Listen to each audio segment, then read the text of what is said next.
প্রথমেই আমি leg piece সহ 7-8 পিস মাংস কেটে ভালোভাবে ধুয়ে নিয়েছি। এখন আমি গ্যাসে প্যান বসিয়ে গ্যাসটা অন করে দেব। প্যান গরম হলে ঢেলে দেব পরিমাণ মতো সয়াবিন তেল, তারপর দিয়ে দিব সামান্য পরিমাণ সরিষার তেল। তেলগুলো গরম হয়ে গেলে এর মধ্যে দিয়ে দিব 3টি এলাচ, 4 টুকরো দারুচিনি, 5-6টা লবঙ্গ, 2টো তেজপাতা। এখন গোটা মশলাগুলো খুন্তির সাহায্যে হালকা ভেজে নেব। এবার এর মধ্যে দিয়ে দিব 1/2 কাপ পরিমাণ পেঁয়াজ বাটা। এবার এগুলো কিছুক্ষণ হালকাভাবে নেড়ে চেড়ে নেব। তারপর এর মধ্যে দিয়ে দিব 2 চা চামচ আদা রসুন বাটা। এবার মশলাগুলো ততক্ষণ পর্যন্ত নেড়ে চেড়ে ভেজে নেব যতক্ষণ না পর্যন্ত এর কাঁচা ভাব চলে যায়। মশলাগুলো ভাজা শেষ। এখন দিয়ে দেব 1.5 চামচ হলুদের গুঁড়ো, 2.5 চামচ মরিচের গুঁড়ো,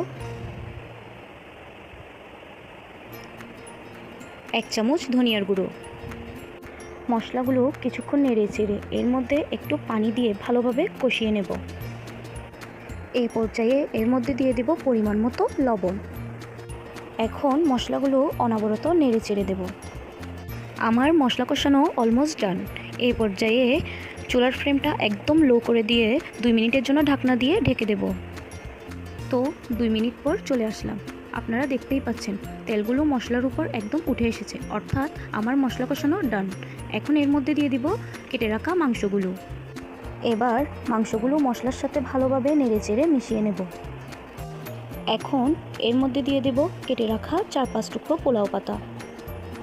তারপর ঢাকনা দিয়ে আবারও ঢেকে দেব প্রায় 10 মিনিটের জন্য। তো 10 মিনিট পর আবারও চলে আসলাম। আমি এখানে অফ ক্যামেরায় 1 কাপ মতো পানি দিয়ে নিয়েছিলাম।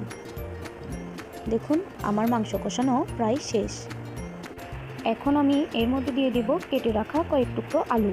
এখানে আমি 2টো আলু ব্যবহার করেছি। এবার আলুর সাথে মাংসগুলো ভালোভাবে নেড়েচেড়ে কষিয়ে নেব। এই পর্যায়ে আবারও ঢাকনা দিয়ে 5 মিনিটের জন্য ঢেকে দেব। তো 5 মিনিট পর আবারও চলে আসলাম। দেখুন আমার মাংস এবং আলুগুলো প্রায় হাফ সিদ্ধ হয়ে গিয়েছে। এখন এর মধ্যে ঝোলের জন্য পরিমাণ মতো পানি দিয়ে দেব। তারপর মাংসগুলো খুন্তির সাহায্যে ভালোভাবে নেড়ে ছেড়ে এর মধ্যে ঢাকনা দিয়ে আবারও ঢেকে দেব 25 থেকে 30 মিনিটের জন্য। তো 30 মিনিট পর আবারও চলে আসলাম। এখন এর মধ্যে দিয়ে দিব 1/2 চা চামচ জিরের গুঁড়ো। আমার মাংস রান্না প্রায় শেষের দিকে। এখন প্যানটা 2 হাত দিয়ে ধরে নেড়ে দেব। তারপর আবারও ঢাকনা দিয়ে 1 মিনিটের মতো রান্না করে গ্যাসটা অফ করে দেব। তো এটা হচ্ছে ফাইনাল রেজাল্ট।